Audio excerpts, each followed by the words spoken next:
friends, today we are showing you how to make an Argentine asado from start to finish. Come join us here in the countryside in Argentina. All going to be cooked with the embers of the firewood. We have a cat who has invited himself over. This is not our cat. And I'm going to start preparing the picala.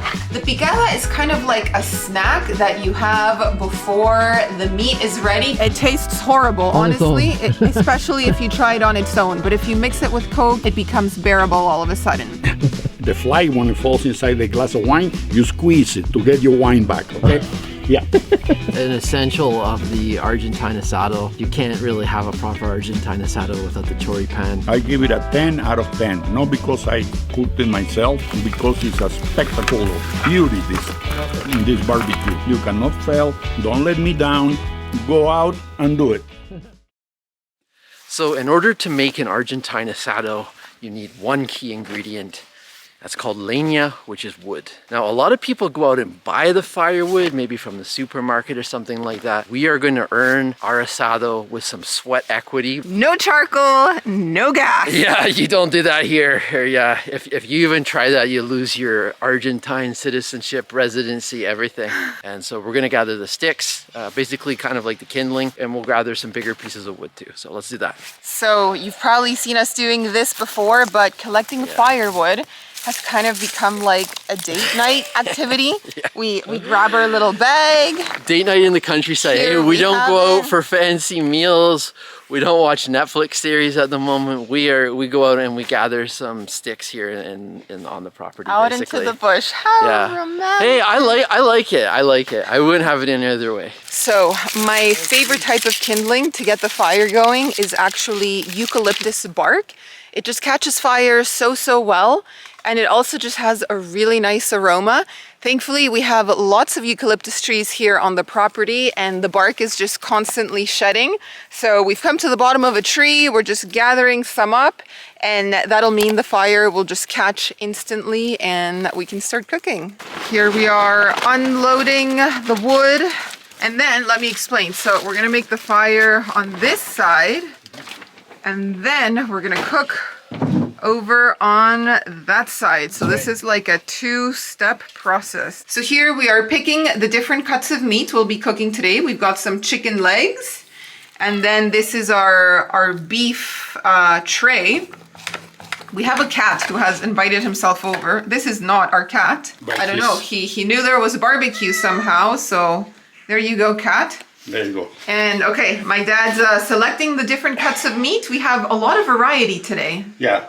To start with, I'm putting stuck on the walls and I didn't change because I don't have much of a change of clothes. A lot of the thing is dirty. So I'm gonna have to be cooking the way I am, but we are in the country and we are workers and we don't have to do any fancy, preparation or anything like that. So yeah, what we're gonna do today is we brought some chicken legs and thighs. Yeah.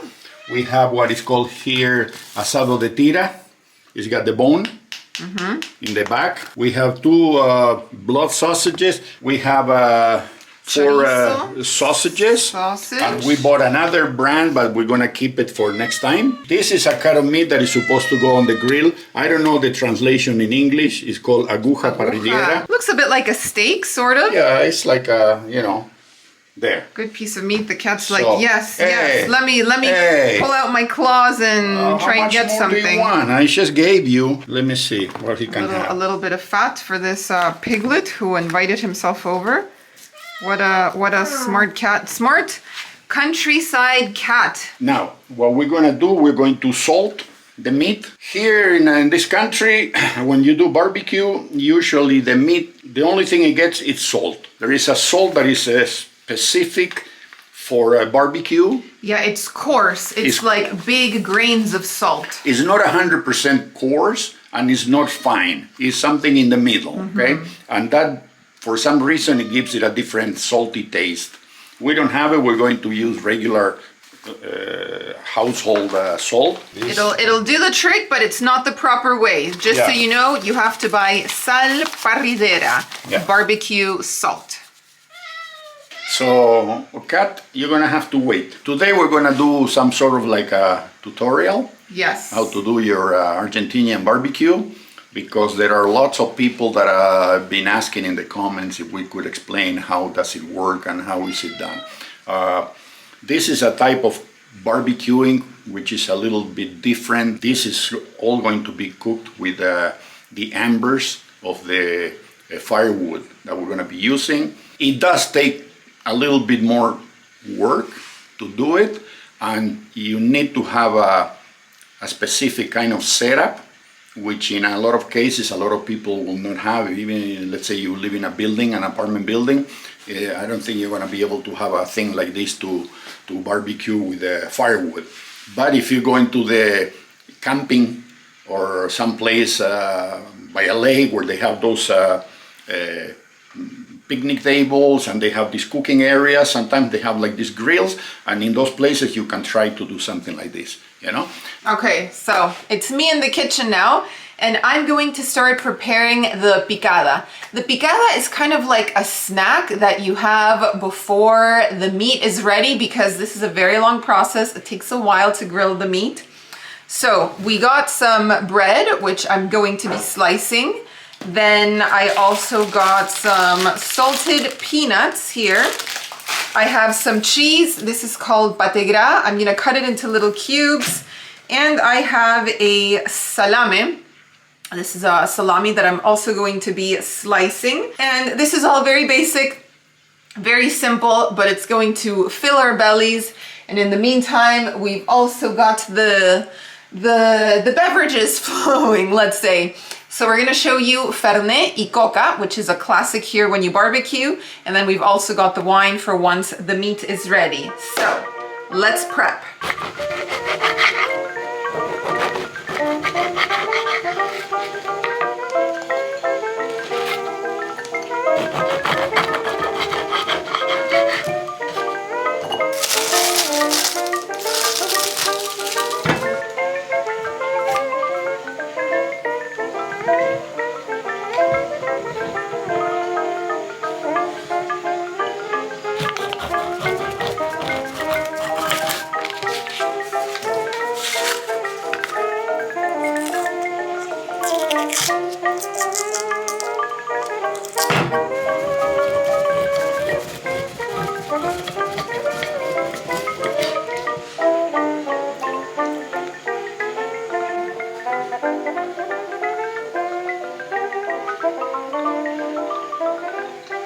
We are outside, the light is not helping, but anyways, we're gonna show you what happened. We left the grill from the last barbecue.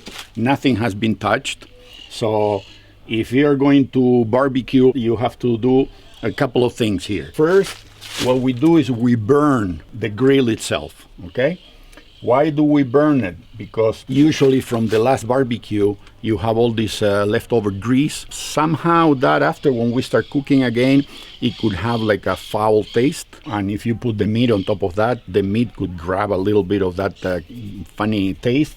And also, because this is always outside, we don't know if during the night a rat or a cat or any wild animal walking over here, and they'll lick, okay, the leftover grease that's stuck on the grill, and that's not very healthy for humans. So what we do is very simple. When we light it, the flames is going to cook, melt, and get rid of all the leftover that you could have from the previous barbecue. The next step will be to remove the old embers.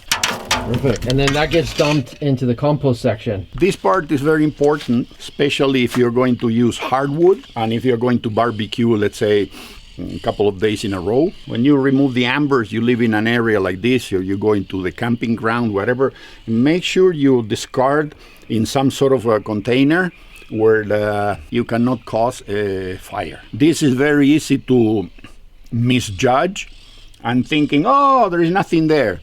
And at the bottom, if it is really hardwood, they could still be embers that are lit.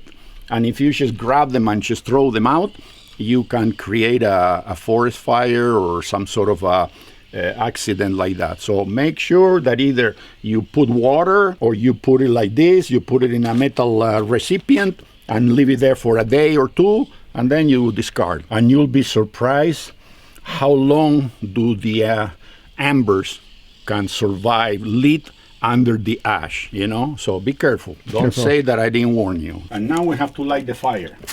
Okay, what do we use as a source of fuel? We use something from this area that we have a lot, which is eucalyptus bark. The eucalyptus tree is always shedding, and this is the best fire starter you can find anywhere in the world. On top, we have all this kindling. Kindling, yeah. Okay, garbage. Twigs. Yeah. And then we have the bigger pieces down here, okay, that we're going to be using. Once we get it going. When we get it going, the hard stuff. To get these huge hard pieces to light, you need a fire going, like a kind of like a fire roaring. This is hardwood that it doesn't just start with a little piece of paper underneath, right? It takes longer to make the embers, but the thing is that it gives the best quality of heat that you can have for a barbecue, okay? Hardwood. It's gonna take some time. You cannot rush an Argentinian barbecue. And because you cannot rush it, if you have people coming over, guests and some friends, and you're gonna have a gathering, what we do is the picada. Salami, cheese, bread, wine. You know, some people get really bad temper when they start getting hungry. So we need to get them feeding slowly. And of course, you need to get them wet. Yeah. With a little bit of wine or beer, whatever it is that you like. Okay? The grill master needs to be lubricated. Grill master always lubricate. That's when the best creation comes out. That's right. So,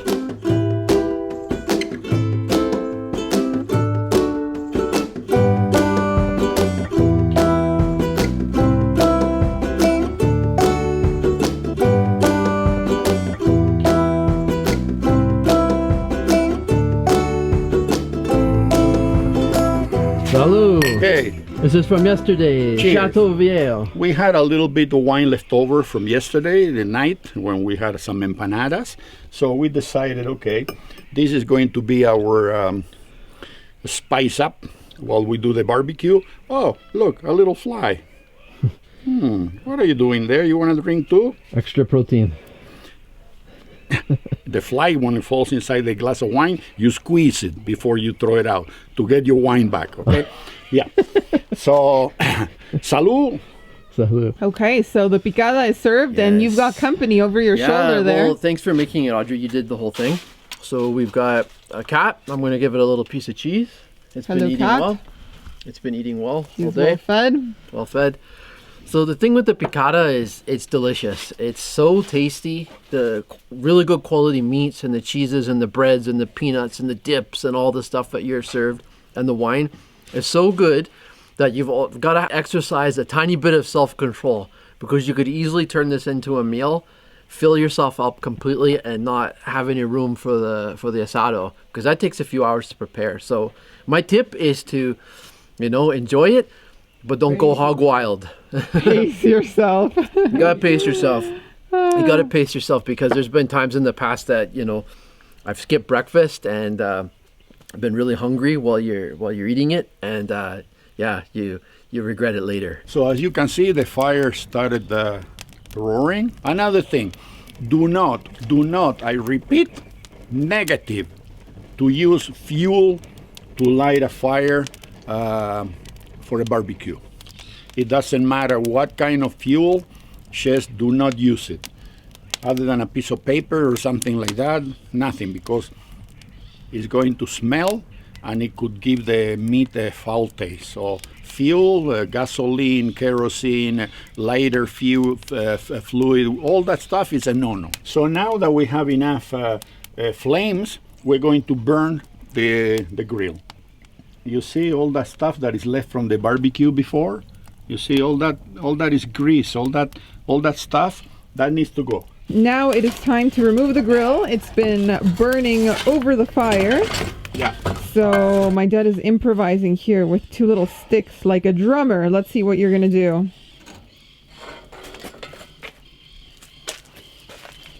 Flip it over.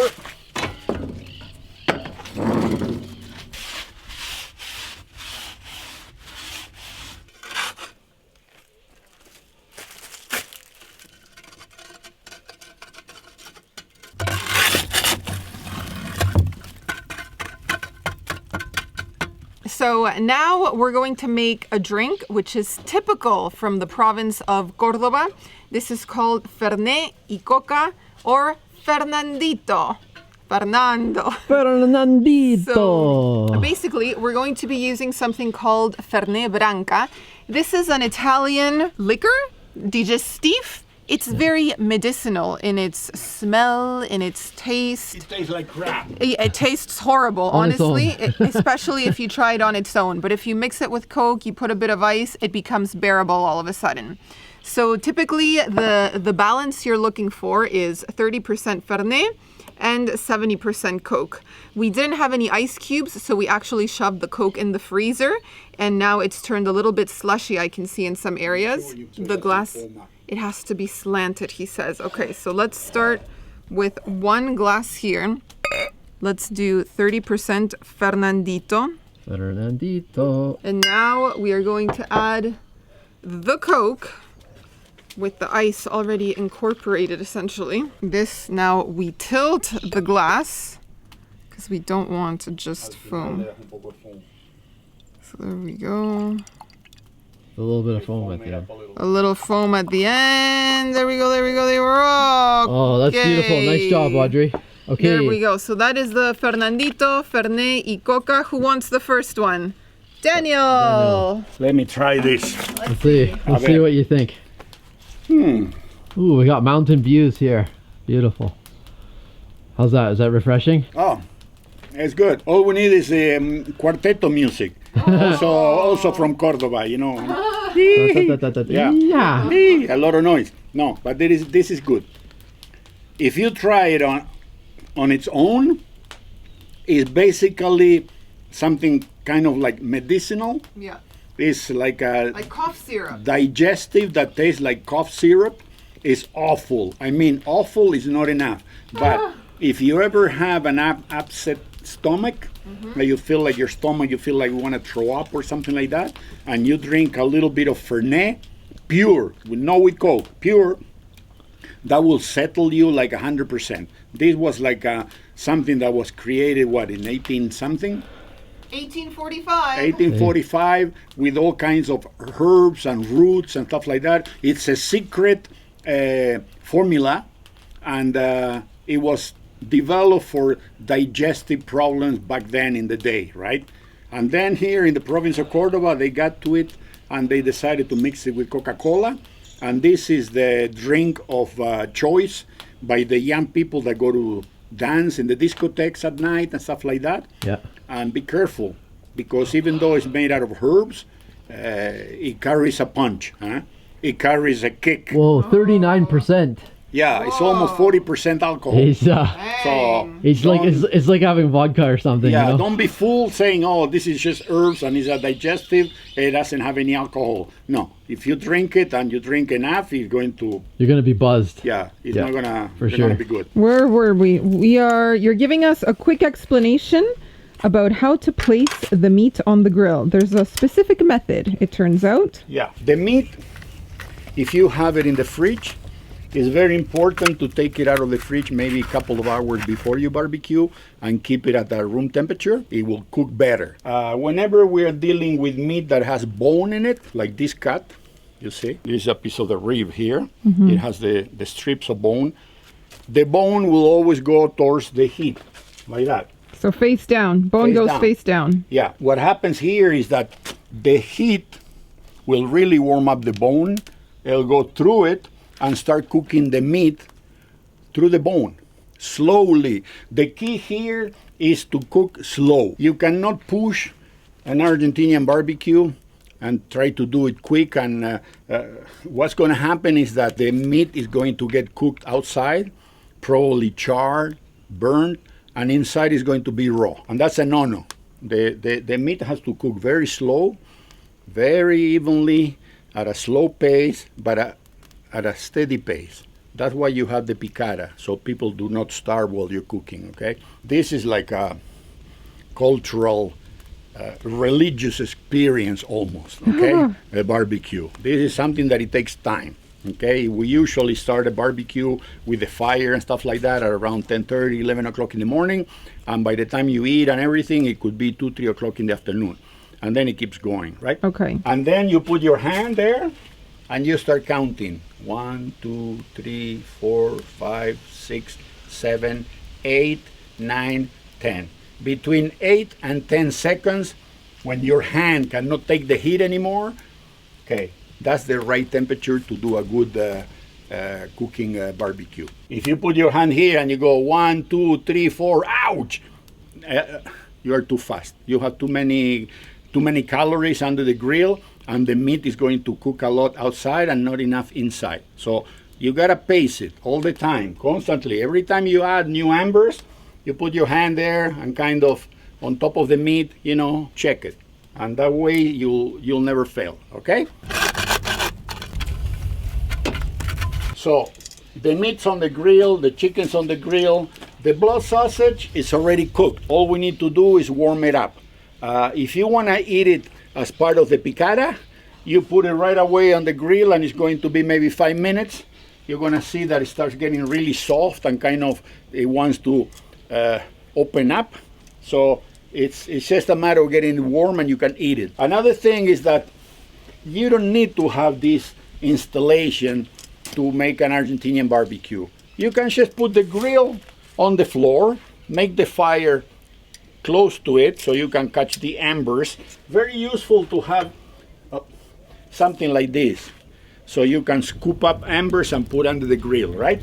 Okay, if you just do it like on the ground, you can do it anywhere, and if the day is really windy, you can use something like this to block the wind and try to stop the heat from leaving the grill, and it's going to take forever to cook. You don't want to rush it. I mean, if there is any emphasis that I can put on this type of cooking, is slow, easy does it, let it cook, keep the calories steady, and do not burn it outside, and leave it raw inside. That's a disaster, okay? Do not run out of embers. Always, you see the fire, look, it's always roaring, it's always producing new embers. If you do not use them, it doesn't matter. And if you're cooking like now and you run out of embers and you don't have enough calorie, that's a big problem. So make sure, and very important, always have a good supply of the fire roaring, and you can scoop up whatever it is that you need all the time. Okay guys, so this is a bit of a special occasion at Argentine Asado. We're doing a how-to guide. So we thought we would show you our favorite wine from Argentina. And we have your uncle to thank for this one, El Enemigo. Check it out.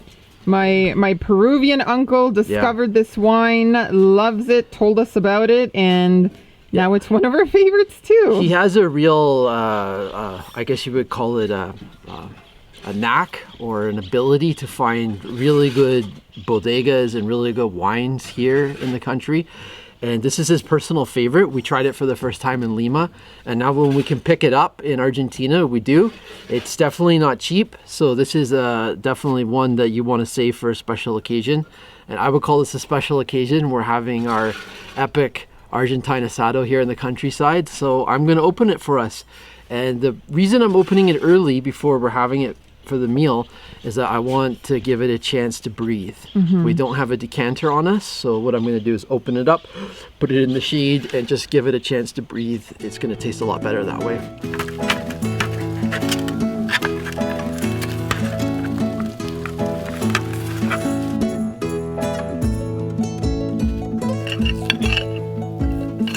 Very soft. We're trying a new cut of meat. This is the aguja parrillera. It's our first time having it. Getting the hair out of my mouth. And very tender, very juicy, really flavorful. This week we ordered new cutlery from Mercado Libre. So we have proper steak knives, Tramontina from Brazil. So we're no longer struggling to cut our meat. But yeah, this is very nice. This is the first cut of meat to come off the grill. So here we've got a little bit of salad, or as my dad likes to call it, grass. A bit of grass to go along with all the meat. Of course, we have the cat here. Gimme. Fight it, fight. Oh, you're the one who's gonna end up losing with the claws. He caught me in the He finger. caught you. Yeah. But yeah, we're having a bit of salad, a bit of greens, not a whole lot. Yeah. It's basically white and purple cabbage, some carrots, and rucola or arugula. Arugula. And there's... Kind of not to feel guilty, right? That cat is gonna blow up. Yeah, he really is. Time to switch this meat around. The one with the bone, you see? You see the bone? The bone. Look at that. So now we are cutting the chorizos. We're cutting them in half so we can serve them on a bun in choripan form. There you have them. That's what they look like inside. And meanwhile, the bread is being warmed up and toasted. Next, we are moving on to the choripan. Usually this is like the first thing you eat before the meat. That's but right. Hey. So basically this is an essential of the Argentine Asado. You can't really have a proper Argentine Asado without the choripan. Just to let you know what that is, the pan refers to the bread, and the chori is the chorizo, which is the sausage of Argentina. Delicious, absolutely delicious, such a juicy, tasty treat. You put it on, usually cut it open, you split it in half like that, and then you have the bun that's also been toasted as well, and you eat it as a sandwich. Yes. Oh. No need for plates or cutlery. I think this is why it's a staple of a barbecue, because it's so easy to eat. What are you drinking? He's drinking Coca-Cola. Oh, yeah, after. Save a bit for me. So, It's Coca-Cola. we're drinking some Coke to hydrate, and then we're going to have a little bit more wine after. But yeah, this is delicious. It's so juicy. It's so tasty. This is kind of like usually one of the first things off of the grill when you're having an Argentine asado. So it's something to enjoy while you're waiting for some of the slower cuts of meat to grill. And we got pork, right? Pork sausage. Yeah, that's right. Pork sausage.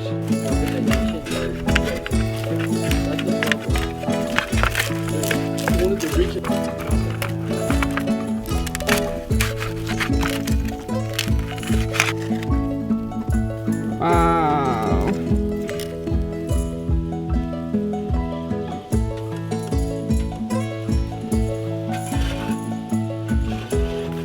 Let's try it. You have no idea what this tastes like. It was cooked through the bone, so flavorful. And it only has salt. This is the way to do it, people. I give it a 10 out of 10. Not because I cooked it myself, but because it's a spectacle of beauty, this barbecue. Wow. Look at that. Looks so good over there. Huh? Damn, that looks nice. Look at that. That's good stuff, huh? So smoky. The flavor, when the meat gets cooked through the bone, Yeah, it's totally different, you know? it's amazing. You gotta try this. Very simple. I gave you all the information. I gave you the, Argentinian barbecue 101. You cannot fail. Don't let me down. Go out and do it. Okay?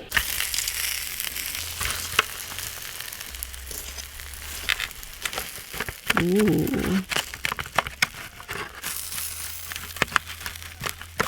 So we just got the chicken off the grill. We kept the skin on. It's nice and golden. This is the final cut of meat that we were waiting for. This has been a carnivore heavy meal today. Multiple courses. Wow. And drumstick there. Ooh la la. Yeah, so we're gonna serve it up and enjoy. It's ready, people. Ready. Barbecue is done. That's it. Let's go and eat some chicken. Let's go. Okay, so moving on to the chicken.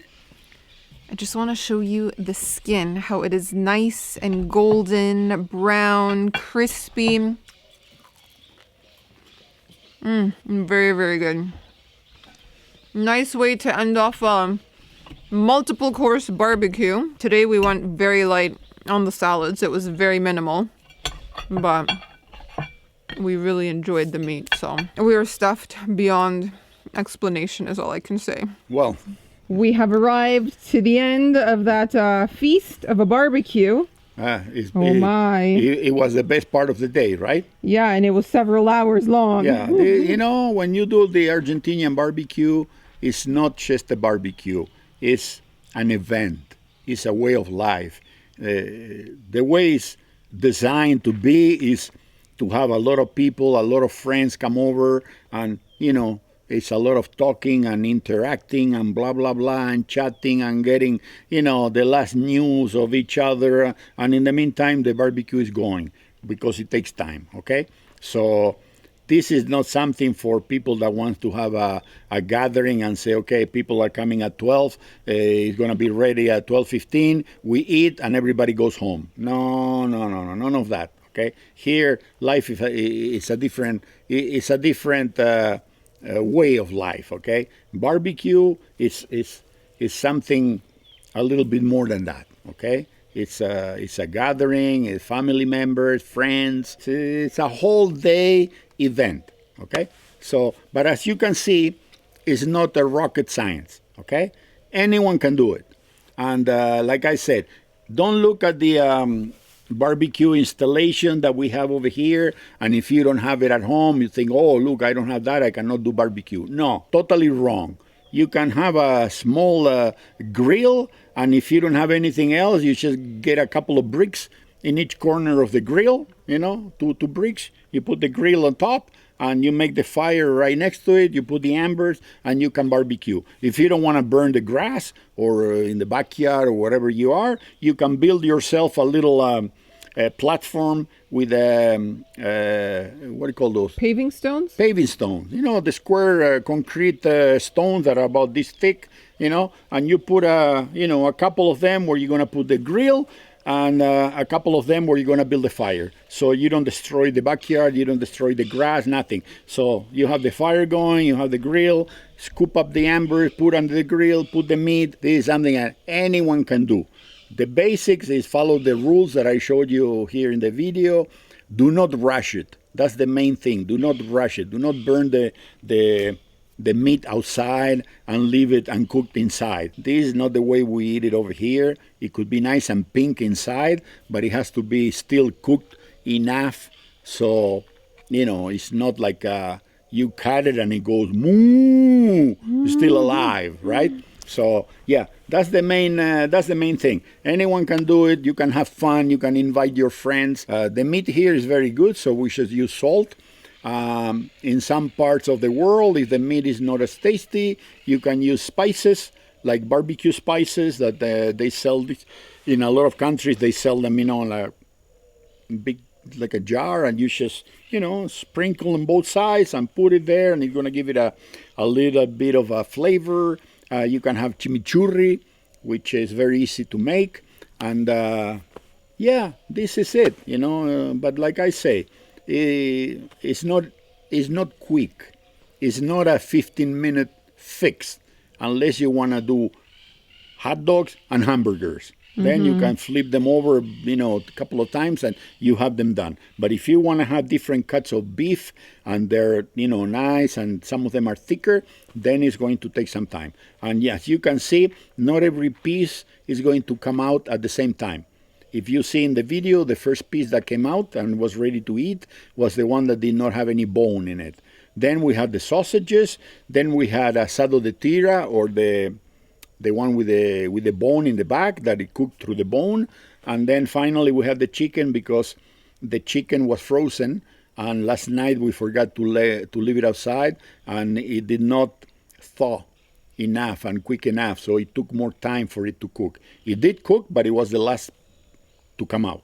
Okay, so accordingly to what you want to come out first is what you will put first on the grill.